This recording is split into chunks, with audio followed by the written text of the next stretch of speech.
بسم اللہ الرحمن الرحیم۔ شروع اللہ کے نام سے جو بڑا مہربان نہایت رحم کرنے والا ہے۔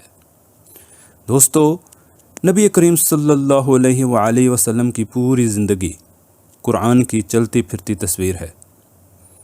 آپ صلی اللہ علیہ وآلہ وسلم نے روزمرہ زندگی کے بارے میں جو بہترین اصول ارشاد فرمائے، ان میں سے 40 ارشادات آپ کے لیے پیش خدمت ہیں۔ خود بھی عمل کریں اور دوسروں کو بھی بتا کر صدقہ جاریہ کا حصہ بنیں۔ آپ صلی اللہ علیہ وآلہ وسلم نے ارشاد فرمایا، فجر اور اشراق، عصر اور مغرب اور عشاء کے درمیان سونے سے باز رہو۔ اس فرمان میں بے شمار طبعی حکمتیں پوشیدہ ہیں۔ مثلاً کرۂ ارض پر فجر اور اشراق کے دوران آکسیجن کی مقدار سب سے زیادہ ہوتی ہے۔ اگر اس وقت ہم سو رہے ہوں تو ہم اس سے محروم ہو جاتے ہیں اور ہماری طبیعت میں بوجھل پن آ جاتا ہے اور ہم دمہ سمیت بہت سی بیماریوں کا شکار ہو سکتے ہیں۔ صبح کا وقت رزق کی تقسیم کا ہوتا ہے اور مغرب کے وقت فرشتے آپ کے دن بھر کا اعمال نامہ لے کر آسمانوں میں جا رہے ہوتے ہیں۔ آپ صلی اللہ علیہ وآلہ وسلم نے فرمایا، ان لوگوں کے درمیان نہ سوئیں جو سونے سے قبل بری باتیں کرتے ہیں۔ نیند سے پہلے آخری گفتگو ہمارے خوابوں کا موضوع ہوتی ہے۔ ہم اگر برا سن کر سوئیں گے تو برے خواب دیکھیں گے اور برے خواب ہمارے آنے والے دن کا موڈ بن جائیں گے۔ لہٰذا نیند سے قبل ہماری آخری محفل اچھی ہونی چاہیے۔ آپ صلی اللہ علیہ وآلہ وسلم نے فرمایا، بائیں ہاتھ سے کھانا نہ کھاؤ، کیونکہ دایاں حصہ مثبت اور بایاں منفی ہوتا ہے۔ جب ہم اپنے جسم کو دائیں ہاتھ سے خوراک کھلاتے ہیں تو ہماری مثبت سوچ مضبوط ہوتی ہے، اور جب ہم اپنے بائیں ہاتھ سے جسم کو خوراک کھلاتے ہیں تو ہماری منفی سوچ طاقتور ہوتی چلی جاتی ہے۔ آپ صلی اللہ علیہ وآلہ وسلم نے فرمایا، منہ سے کھانا نکال کر دوبارہ نہ کھاؤ۔ آپ صلی اللہ علیہ وآلہ وسلم نے فرمایا، بدبودار اور گندے لوگوں کے ساتھ نہ بیٹھا کرو۔ بدبو انسان کو ڈپریس کرتی ہے، جبکہ خوشبو ہماری توانائی میں اضافے کا باعث بنتی ہے۔ اسی وجہ سے صفائی کو نصف ایمان کہا گیا ہے۔ آپ صلی اللہ علیہ وآلہ وسلم نے فرمایا، جوتا پہننے سے قبل اسے جھاڑ لیا کرو۔ ہماری زندگی کے عام واقعات میں کیڑے مکوڑے، چھپکلیاں، بچھو، چھوٹے سانپ اور بھیڑیں ہمارے جوتوں میں پناہ لے لیتی ہیں، لہٰذا جوتے کو ہمیشہ جھاڑ کر پہننا چاہیے۔ آپ صلی اللہ علیہ وآلہ وسلم نے فرمایا، ہاتھ کے کڑاکے نہ نکالا کرو۔ سائنس کا کہنا ہے کہ جو لوگ انگلیوں کے کڑاکے نکالتے رہتے ہیں وہ جلد ارتھرائٹس کا شکار ہو جاتے ہیں اور جوڑوں کے درد کی شکایت بھی کرتے ہیں۔ آپ صلی اللہ علیہ وآلہ وسلم نے فرمایا، نماز کے دوران آسمان کی طرف مت دیکھو، کیونکہ اس سے توجہ ہٹ جاتی ہے۔ آپ صلی اللہ علیہ وآلہ وسلم نے فرمایا، لکڑی کے کوئلے سے دانت صاف نہ کرو، اس سے دانت وقتی طور پر تو چمک جاتے ہیں لیکن اس سے مسوڑے زخمی ہو جاتے ہیں۔ آپ صلی اللہ علیہ وآلہ وسلم نے فرمایا، رفع حاجت کی جگہ باتھ روم میں مت تھوکو۔ یہ حکم اپنے اندر دو حکمتیں رکھتا ہے۔ ایک، وہاں پر لاکھوں قسم کے جراثیم ہوتے ہیں، جب ہم تھوکنے کے لیے منہ کھولتے ہیں تو یہ ہمارے منہ اور جسم میں پہنچ کر نقصان پہنچاتے ہیں۔ دوسرا، وہاں بعد میں آنے والوں کو تکلیف ہوتی ہے۔ آپ صلی اللہ علیہ وآلہ وسلم نے فرمایا، ہمیشہ بیٹھ کر کپڑے پہنو۔ ہم میں سے اکثر لوگ شلوار، پتلون یا پاجامہ پہنتے وقت اپنی ٹانگ پھنسا کر گر پڑتے ہیں۔ عمر رسیدہ لوگ اس سے بہت نقصان اٹھاتے ہیں۔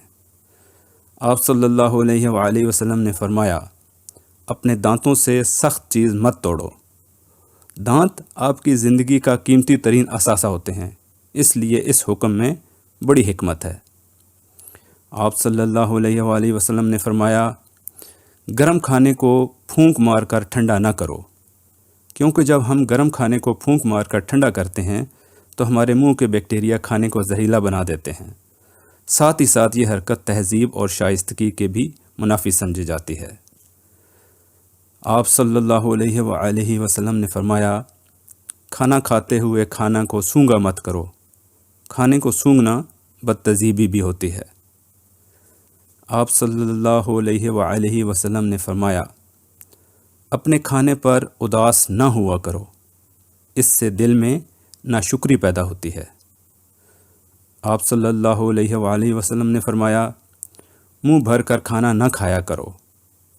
آپ صلی اللہ علیہ وآلہ وسلم ہمیشہ چھوٹا نوالا لیتے، دیر تک چباتے اور آدھا معدہ بھرنے کے بعد ہاتھ روک لیتے تھے۔ آپ صلی اللہ علیہ وآلہ وسلم پوری زندگی صحت مند رہے۔ آپ صلی اللہ علیہ وآلہ وسلم نے ارشاد فرمایا، اندھیرے میں کھانا مت کھاؤ۔ اندھیرے میں کھانا کھانے سے کیڑے مکوڑے اس میں ملنے کا خدشہ ہوتا ہے۔ دوسرا، روشنی میں کھایا ہوا کھانا زیادہ انرجی دیتا ہے۔ آپ صلی اللہ علیہ وآلہ وسلم نے فرمایا، دوسروں کو عیب تلاش مت کرو۔ جب ہم دوسروں میں عیب ڈھونڈتے ہیں تو ہم چغلی، غیبت اور منافقت جیسی روحانی بیماریوں کا شکار ہو جاتے ہیں۔ آپ صلی اللہ علیہ وآلہ وسلم نے فرمایا، اذان اور اقامت کے درمیان گفتگو نہ کیا کرو، کیونکہ یہ دعا کی قبولیت کا وقت ہوتا ہے۔ آپ صلی اللہ علیہ وآلہ وسلم نے فرمایا، بیت الخلاء میں باتیں نہ کیا کرو، اس کی وجہ جراثیم اور اصل کام سے توجہ ہٹنا ہے۔ آپ صلی اللہ علیہ وآلہ وسلم نے فرمایا، دوست کو دشمن نہ بناؤ۔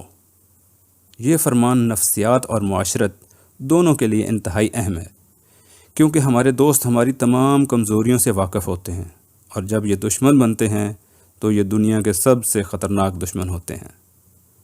آپ صلی اللہ علیہ وآلہ وسلم نے فرمایا، دوستوں کے بارے میں شکوک نہ پالو، کیونکہ شک دوستی کے لیے زہر ہوتا ہے۔ آپ صلی اللہ علیہ وآلہ وسلم نے فرمایا، زمین پر ایڑیاں مار کر مت چلو، کیونکہ یہ تکبر کی نشانی ہوتی ہے، اور تکبر مسلمانوں کے لیے نہیں ہے۔ آپ صلی اللہ علیہ وآلہ وسلم نے فرمایا، جھوٹ مت بولو۔ اگر ہم صرف جھوٹ بولنا بند کر دیں تو ہمارا معاشرہ ہزار برائیوں سے پاک ہو جاتا ہے۔ آپ صلی اللہ علیہ وآلہ وسلم نے فرمایا، آہستہ اور ٹھہر ٹھہر کر بولا کرو، تاکہ دوسرے لوگ پوری طرح آپ کی بات سمجھ سکیں۔ آپ صلی اللہ علیہ وآلہ وسلم نے فرمایا، اکیلے سفر نہ کیا کرو، کیونکہ راستے میں بہت سے مسائل کا سامنا کرنا پڑ سکتا ہے۔ آپ صلی اللہ علیہ وآلہ وسلم نے فرمایا، شیخی نہ بگاڑو، کیونکہ اکثر لوگ عزت بڑھانے کے لیے شیخی مارتے ہیں اور پرانی عزت بھی گنوا بیٹھتے ہیں۔ آپ صلی اللہ علیہ وآلہ وسلم نے فرمایا، مہمان کی کھلے دل سے خدمت کرو، کیونکہ یہ عادت ہماری شخصیت میں کشش پیدا کر دیتی ہے۔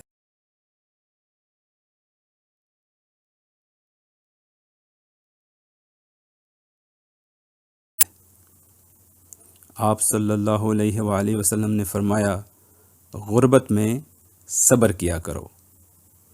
صبر بہت بڑی دولت ہے۔ یہ دولت کسی انسان کو غریب نہیں رہنے دیتی۔ آپ صابر ہو جائیں، آپ کے حالات دنوں میں بدل جائیں گے۔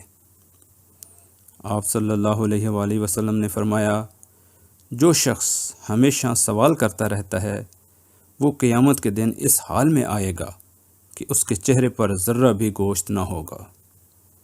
عادی اور پیشہ ور بھکاریوں کے بارے میں یہ بڑی سخت حدیث ہے، اس لیے ایسے لوگوں کو بھیک دینے سے گریز کرنا چاہیے۔ آپ صلی اللہ علیہ وآلہ وسلم نے فرمایا، اپنی خامیوں پر غور کیا کرو اور توبہ کیا کرو، کیونکہ جس انسان میں یہ خوبی پیدا ہو جاتی ہے وہ اپنی خامیوں پر قابو پا کر بہترین انسان بن جاتا ہے۔ آپ صلی اللہ علیہ وآلہ وسلم نے ارشاد فرمایا، برا کرنے والوں کے ساتھ بھی ہمیشہ نیکی کرو، یہ آپ بھی آزما کر دیکھ لیں، اس سے آپ کے دشمنوں کی تعداد کم ہو جائے گی۔ آپ صلی اللہ علیہ وآلہ وسلم نے فرمایا، اللہ نے جو دیا ہے اس پر خوش رہو۔ قناعت ایک بہت بڑی خوبی ہے، جو نہیں ہے کہ غم میں آپ جو ہے اس کی خوشی سے بھی محروم رہتے ہیں۔ آپ صلی اللہ علیہ وآلہ وسلم نے فرمایا زیادہ نہ سویا کرو کیونکہ زیادہ نیند یادداشت کو کمزور کر دیتی ہے۔ آپ صلی اللہ علیہ وآلہ وسلم نے فرمایا روزانہ کم از کم 100 بار استغفار کیا کرو کیونکہ استغفار اور درود شریف بہترین عبادت ہے۔ آپ بھی کر کے دیکھیں، اس کے نتائج آپ کو حیران کر دیں گے۔ آپ صلی اللہ علیہ وآلہ وسلم نے فرمایا چلتے ہوئے بار بار پیچھے مڑ کر نہ دیکھو کیونکہ اس سے ٹھوکر کھا کر گرنے کا خدشہ رہتا ہے۔ آپ صلی اللہ علیہ وآلہ وسلم نے فرمایا اچھے کاموں میں ایک دوسرے کی مدد کیا کرو۔ آپ صلی اللہ علیہ وآلہ وسلم نے فرمایا فیصلے سے قبل مشورہ ضرور کیا کرو۔ آپ صلی اللہ علیہ وآلہ وسلم نے ارشاد فرمایا کبھی غرور مت کرو۔ آپ صلی اللہ علیہ وآلہ وسلم نے فرمایا جو نماز مسواک کر کے پڑھی جائے وہ بغیر مسواک والی نماز سے 27 درجے افضل ہے۔ مسواک سے آنکھیں بھی روشن ہوتی ہیں، ثواب بھی زیادہ ہے، اور دانتوں اور منہ کی بیماری تمام بیماریوں سے حفاظت بھی ہے۔ عورتوں کو بھی اس کا اہتمام کرنا چاہیے۔ آپ صلی اللہ علیہ وآلہ وسلم نے فرمایا مسلمان وہ ہے جس کی زبان اور ہاتھ سے دوسرے مسلمان محفوظ رہیں، کیونکہ بیشتر اذیتوں اور گناہوں کا تعلق ہاتھ اور زبان سے ہوتا ہے، اس لیے احتیاط کیجیے۔ اللہ کریم ہم سب کو دین اسلام پر چلنے کی توفیق عطا فرمائے، آمین ثم آمین۔